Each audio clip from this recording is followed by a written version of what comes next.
अस्सलाम वालेकुम नाज़रीन, welcome back to my channel. हमारी आज की वीडियो का टॉपिक जो है वो इमिग्रेशन रिफॉर्म और जो है वो बजट रिकन्सिलिएशन 2021 के हवाले से है। इसके हवाले से आज हम बात करेंगे और आपको बताऊंगा कि आज और कल में ये एक्सपेक्टेड है जुडिशरी कमेटी के सामने पेश होने के लिए, और इस पर जुडिशरी कमेटी में जो है बाकायदा बहस होगी। तो उसका जो टेक्स्ट था वो आउट हुआ है और उसमें जो है वो लेजिस्लेटिव लैंग्वेज के लिए मैं आपको लिंक दे दूंगा डिस्क्रिप्शन में, आप वहाँ जाके इसको पढ़ भी सकते हैं बिल को। और ये जो है इसको स्टार्ट करता हूँ मैं। सबसे पहले जो है वो इमिग्रेशन प्रोविजंस के हवाले से ये कमेटी ऑन जुडिशरी है, और इसमें जो है वो इमिग्रेशन प्रोविजंस के हवाले से सेक्शन 6001 में लॉफुल परमानेंट रेजिडेंस के हवाले से जो सर्टन एंट्रेंस हैं उनके हवाले से बताया गया है कि जितने भी एक न्यू सेक्शन है 245B उसको ऐड किया जाएगा इमिग्रेशन एंड नेशनलिटी एक्ट में, जो कि अलाउ करेगा जो ये 4 लोगों की कैटेगरीज बताई जाएंगी इनको डिफरेंट कैटेगरीज में कि वो अपना एडजस्टमेंट ऑफ स्टेटस करवा सकते हैं परमानेंट रेजिडेंसी के लिए। और उसके लिए जो उन्हें एक सप्लीमेंटल फ़ी पे करनी पड़ेगी जो कि अराउंड $1500 की होगी। उसके बाद सिक्योरिटी और लॉ इन्फोर्समेंट के चेक्स के बाद अपना मेडिकल एग्ज़ाम्स को पास करने के बाद उनको जो है वो परमानेंट रेजिडेंस का स्टेटस दे दिया जाएगा। जिसमें सबसे पहले नंबर पे आता है ड्रीमर्स के लिए जो है वो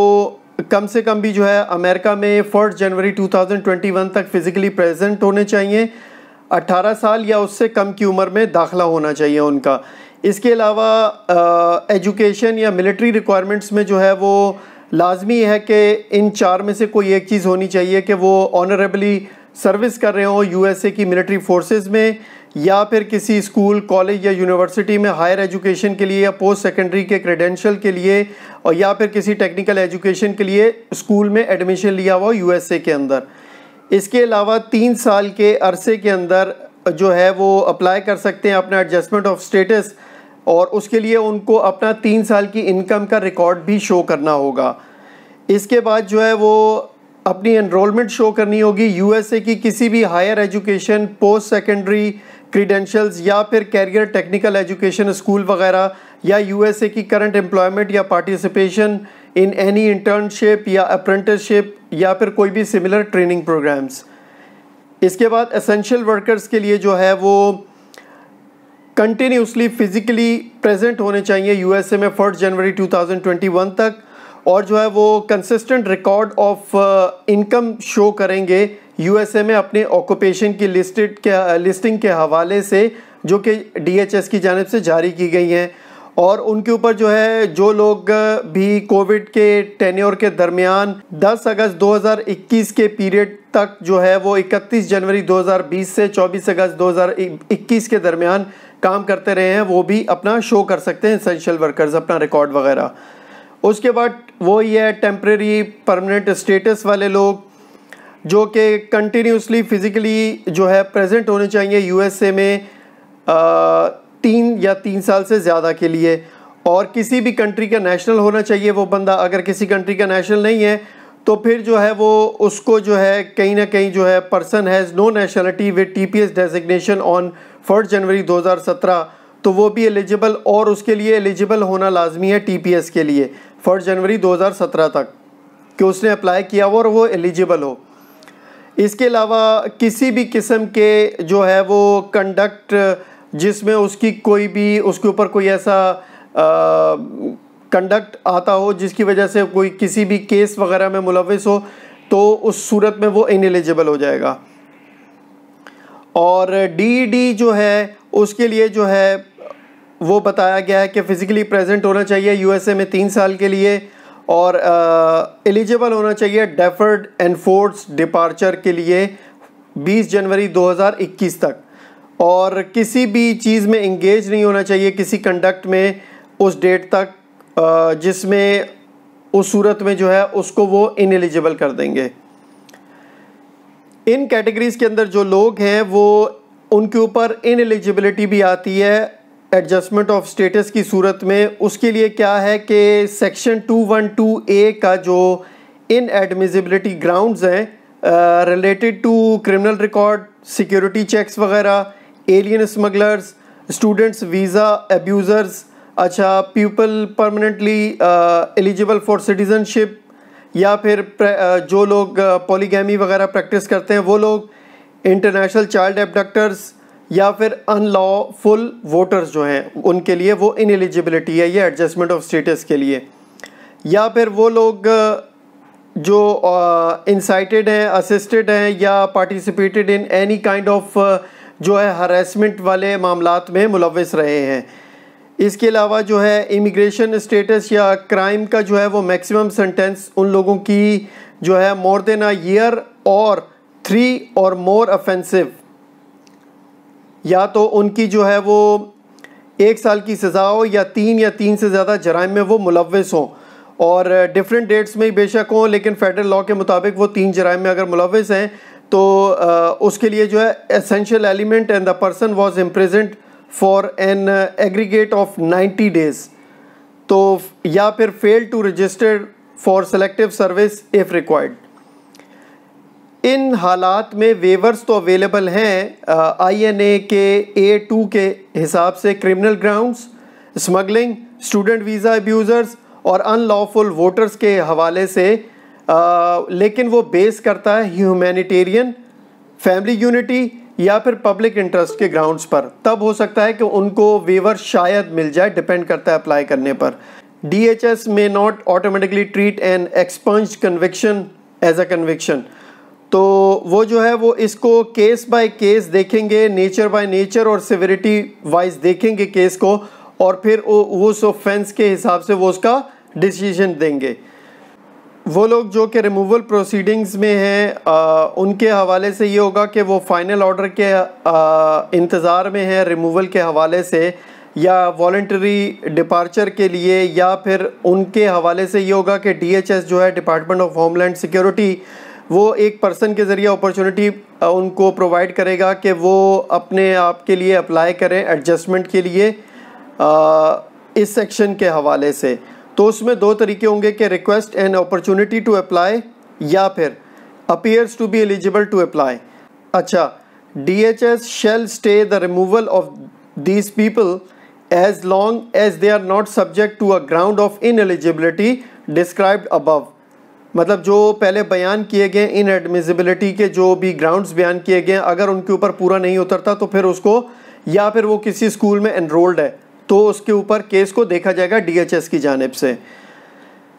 और ये जो एडजस्टमेंट की प्रोविजंस होंगी, इनका टाइम टू टेक इफेक्ट जो होगा ये होगा कि बिल के पास होने के 180 दिन के बाद, या फिर 1 मई 2022 में, दोनों में से जो टाइम भी पहले आ जाए, 180 दिन पहले पूरे हो जाएं या 1 मई 2022 आ जाए, तो ये इम्प्लीमेंट हो जाएगा सब। सेक्शन 6002 में जो है वो ये फैमिली कैटेगरीज के हवाले से एक बड़ी खुशाइंद बात है और बड़ी पुरुमीद बात है कि recapture of unused immigrant visa numbers. इसमें बाकायदा इस सेक्शन में कहा गया है कि जितने भी फैमिली एम्प्लॉयमेंट के अनयूज्ड वीज़ाज़ हैं जो कि 1992 से लेकर 2021 तक जितने भी ज़ाया हुए हैं, वो तमाम वीज़ा नंबर्स को रिकैप्चर किया जाएगा, एक जगह जमा किया जाएगा, और उसके बाद उन नंबर्स को दोबारा से जो है वो क्या करेंगे कि अगले साल की नए फिस्कल ईयर की एनुअल न्यूमेरिकल लिमिट में ऐड कर दिया जाएगा। इसके अलावा जो है वो डाइवर्सिटी वीज़ा के हवाले से फिस्कल ईयर 2017 से लेकर फिस्कल ईयर 2021 तक तमाम लोगों को वीज़ा अवेलेबल रहेंगे। वो लोग जिनको इनएलिजिबल कर दिया गया था प्रेसिडेंट ट्रंप की जानिब से मुख्तलिफ बैन्स लगाने की वजह से, जिसमें ट्रैवल बैन, मुस्लिम बैन वगैरह था, और कोविड की वजह से जो तमाम सिस्टम स्लो डाउन हो गया था और बहुत सारे लोगों को डाइवर्सिटी वीज़ा के लिए जो है वो इनएलिजिबल कर दिया गया था, उनको दोबारा से एलिजिबल किया जाएगा, वो वीज़ाज रिकैप्चर किए जाएंगे और उन लोगों को दिए जाएंगे। सेक्शन 6003 में एडजस्टमेंट ऑफ स्टेटस के हवाले से DHS के हवाले से ये कहा गया है कि वो इस तरह की एडजस्टमेंट ऑफ स्टेटस की एप्लीकेशंस को एक्सेप्ट करेंगे जिसमें एक कोई भी शख्स जो कि बेनिफिशरी है एन अप्रूव्ड I-130 का पे करेगा सप्लीमेंटल फीस ऑफ $1500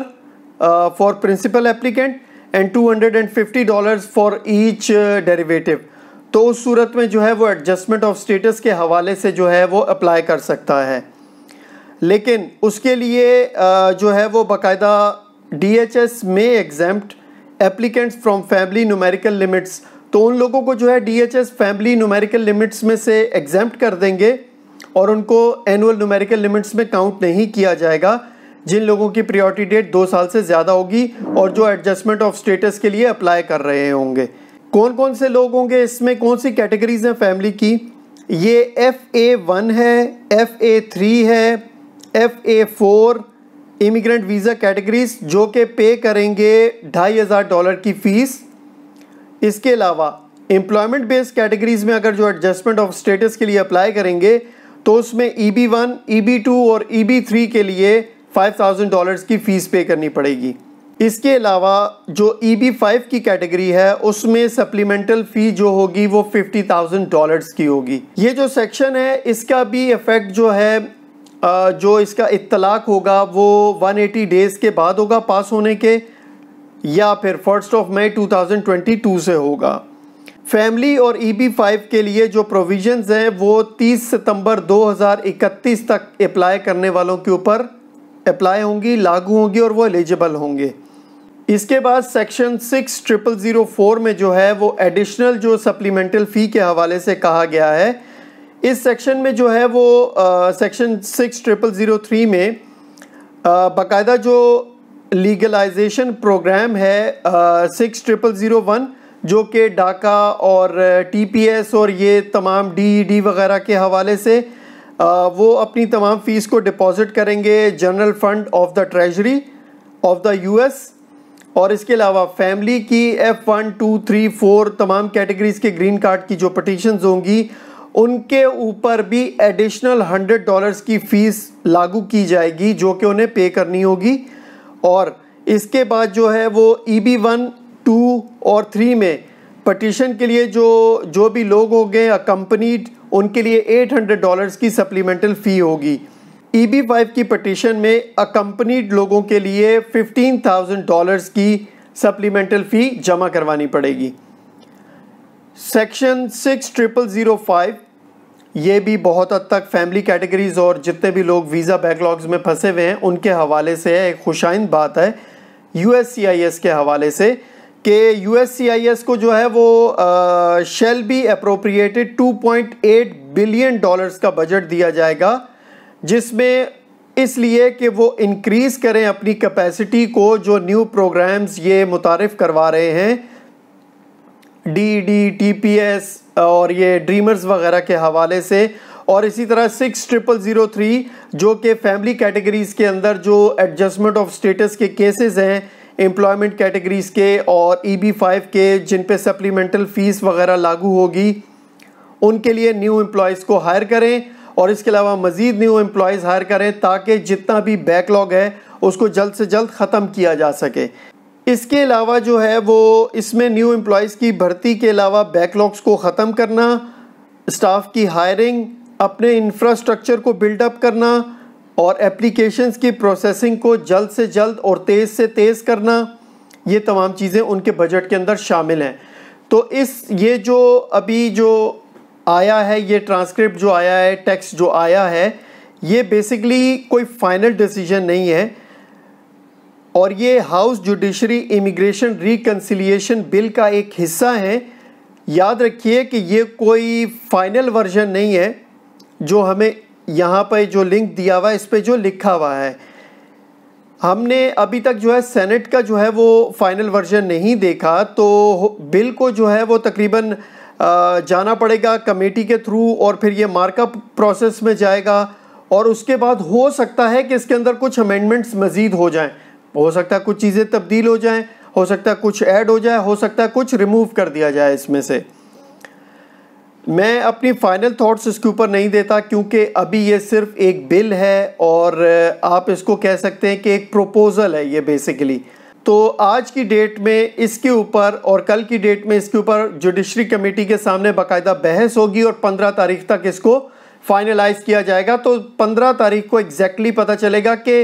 इसमें से क्या घटा क्या बढ़ा, या सब अप्रूव हुआ या घट गया या बढ़ गया। तो वो अब आगे डिपेंड करता है कि क्या वहाँ बहस के दौरान फाइनलाइज होता है। तो ये 2-3 दिन बड़े अहमियत के हामिल हैं और उम्मीद करते हैं कि ये अच्छे से, और काश के ये जो थोड़ा बहुत हिस्सा रह गया है यूएस सिटीज़नशिप एक्ट और ड्रीमर्स और ये अनडॉक्यूमेंटेड सिटीज़न पार्ट 2 सिटीज़नशिप का जो एक्ट था, इसके जो बचे खुचे हिस्से रह गए हैं उनको इस सूरत में यहाँ पे डाला गया है। उसका रीज़न क्या है? पार्लियामेंटेरियन जो है उनका ओपिनियन जो है अभी तक सामने नहीं आ पाया और बहुत सारे अभी भी सवालात बाकी हैं कि इसका होगा क्या। लेकिन नॉर्मल लेजिस्लेटिव प्रोसेस जो है उसकी निस्बत जो बिल्स जाते हैं रिकन्सिलिएशन के हवाले से वो not subject to the Senate filibusters होते हैं।